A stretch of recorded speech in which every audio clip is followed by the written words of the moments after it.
three-pointer this season, knocking down a 34-footer in the final minute to put the Lakers ahead for good. Steph was asked what it was like to be on the wrong end of a dagger three and responded by saying, quote, "I've seen it before," about 5 years ago, referencing the shot that Kyrie Irving hit in front of Curry in the final minute of Game 7 of the 2016 Finals.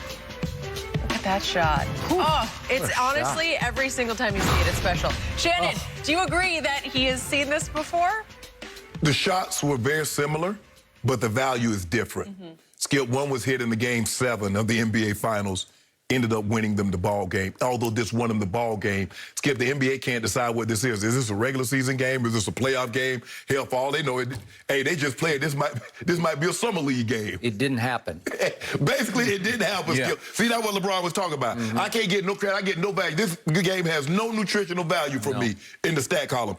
And so, get what he said. If you remember, the shot clock was also winding down when Kyrie had the ball. He shot the ball with about 3 seconds. So by the time it hit the, hit the net, it was about 1 second left on the clock. So he's like, okay, the difference is Steph was guarding Kyrie. He was just closing out. He's like, hey, oh, man, LeBron. And that's what happens, Skip. We see a lot of this in football. That's why a lot of guys don't chase. Because whoever chased the guy to the end zone, people automatically assume that was your man. And that's why I be looking around like, nah, that wasn't me. So for me, if Lakers go on and win, Skip, maybe the shot has the same value because it launched them into a direction that they wanted to be in. But I get what Steph is saying. Both of these shots were hit on me, and people are going to remember because they're going to go back and look at the one in the championship game. They're like, damn, Steph, Kyrie put that in your eye. And they go fast forward 5 years and say, damn, Steph, LeBron put that one in your eye too. So I get what he's saying. It's like both of these shots, three-point shots, game-winning shots, was hit on me, so it seemed like, man, I can't even catch a break. Because every big shot that, somebody's hit, with, I guess, playoff implications, one with a championship implication, happened on me. So I get what he's saying, Skip, but these are two different shots, three-pointers. Yes, clock winding down, but the value of Kyrie's shot versus the value of LeBron is in two different stratospheres. So when I first saw this clip of Steph saying, "I've seen this before," I was like, it took me aback. I had to sit back and say, "You've seen what before?" And I started thinking, wait a second, is my memory serving me here? Did LeBron hit that shot in Game 7? Has he seen LeBron do this to him before? No, he has not. Right. So he was somehow confusing the Kyrie and LeBron shots or making them the same. They're completely dissimilar to me because they don't belong in the same breath that Steph put them in. Because let's reconstitute what was happening in that Game 7 at Oracle. Remember, Golden State had a 3-1 lead, and they started to fall apart when Draymond was suspended for Game 5 at Golden State. And here they came. Here came your Cavaliers. And yet, there they went in the fourth quarter of Game 7 because I'll give LeBron this. He did hit a 3 to put them up 2. That was 89-87. Look how low scoring it was, 89-87. Both teams, frankly, were having a hard time finding the basket. Yeah, the nerve, you could tell the nerve was there. Okay, so LeBron hit a 3. It's 4:53 left. I'm giving you credit for this, to put them up 2. But from that point on, neither team could hit a shot for the next about 4 minutes. In fact, it's a little more than 4 minutes. And over that stretch, the Cavs went 0 for 6. This is ahead of Kyrie's shot. They had gone 0 for 6 in that stretch, and LeBron had gone 0 for 4 after that 3 he hit. He missed a 22-footer that would have put them up 2. Then he missed a 13-footer that would have put them up 2. Then he missed a driving layup. Iggy I think got his fingertips on it. He got a block on it. That would have put them up 2, and then he missed a little 5-footer off the glass that would have put them up 2. So LeBron had gone 0 for 4 in that stretch. They're just clanking and choking. They can't buy a basket. So late in that clock, Kyrie says, okay, well, just give me the ball and get out of the way because I'm going to do this. So it wasn't a last-second shot clock shot like LeBron's was the other night. He had some time to dance on Steph, who was all over him, stayed right with him. Steph did a pretty good job of defending him and leaped and got a hand up in his face. I think Steph was probably more worried about Kyrie going by him. So, you know, Skip, he wasn't But he didn't buy any of that. No. No, I mean, he stayed with it.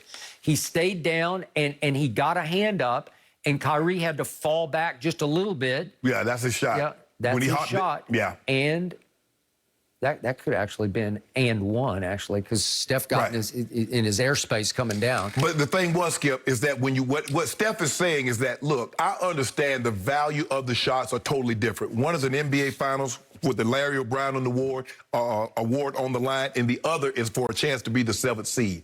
Obviously, the value is different, but the shot, Skip, it's a three-point shot. And all people are going to remember, Skip, is that look who, and in both of them, who's in the photo?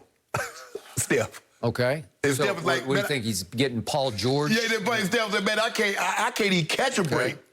All right. Well, his team couldn't catch a break in that Game 7 because I'm going to remind everybody, in Games 5, 6, and 7, Steph just went south on them. He played smaller than he actually Skip, is. I don't really I don't know what he could have done. When you have two guys go off for 41 apiece, and LeBron had, what, 41, 12 and 8, and the next game he had 41, 16 and 7. So when LeBron, in Game 5, I don't know what else Steph could have done. He could have fought fire with fire. Skip, you had two. We all acknowledge he's the greatest shooter in the history of this league. But he can't. So he would have to offset what they got from LeBron and Kyrie. He would have needed to score 80 because they gave him 42. They gave him 41 apiece. Well, he did have this guy named Klay Thompson alongside. So you don't think they can fight fire with fire? Well, Klay.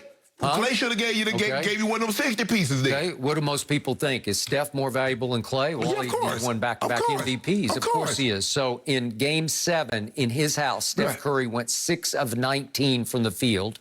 He went 4 of 14 from 3. He only got to the free throw line one time and made one free throw. In the fourth quarter of that game, as all this clanking was going on, what did Steph do? He went 1 for 6. This is his house. He went 1 of 5 from 3. He shot no free throws, and he had one huge turnover, as you remember, when he went behind the back and threw it in the third row. Yeah, that was the Lombardi trophy he threw out of bounds. Okay. I appreciate that, Steph. Thank you very much. But Skip, I think the thing is that what people want is that Steph and LeBron has a very high level of respect for one another. And I think the thing is somehow over the years, and what these old guards want to do, well, Steph should hate LeBron, and LeBron should hate Steph. When Wilt and Bill, they would have dinner at each other. Wilt would go to Bill Russell's house and have dinner. Guys didn't always hate each other. Magic and Isaiah was the best of friends, but they could compete. So this notion that I got to hate you, Skip, this is not a Michigan, Ohio State, or Alabama, Auburn type situation. People don't have to, look, LeBron James and Steph Curry can do battle and still at the end hug it up and say, bro, that was a hell of a game. Man, you're a hell of a player, yada, yada, yada. I don't have to hate you to build up something to like, I hate Steph, I want to do this so bad. No, it's the level of competition. You want what I want what you want, and only one of us is going to be able to get it. That's good enough for me. And if we want to break bread, like I said, I don't know how close they are off the field, court. I know they're not like probably D. Wade and LeBron or Melo and LeBron, but I think they have enough respect for one another and respect for what the other has done in this league.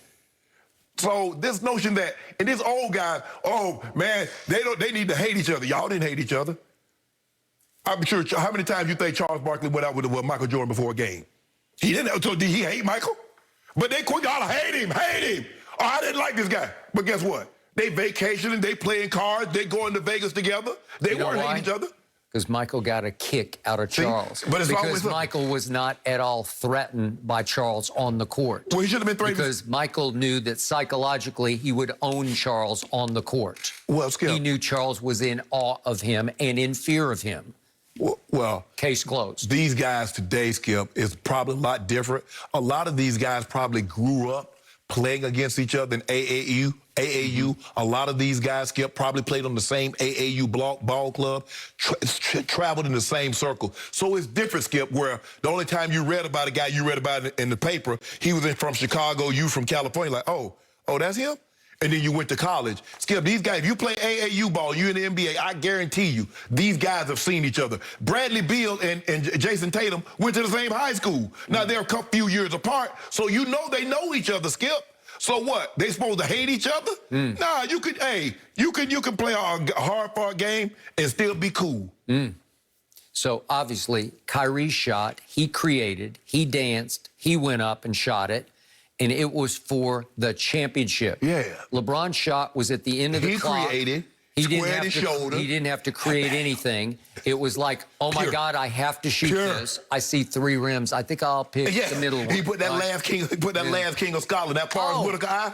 He closed that left one.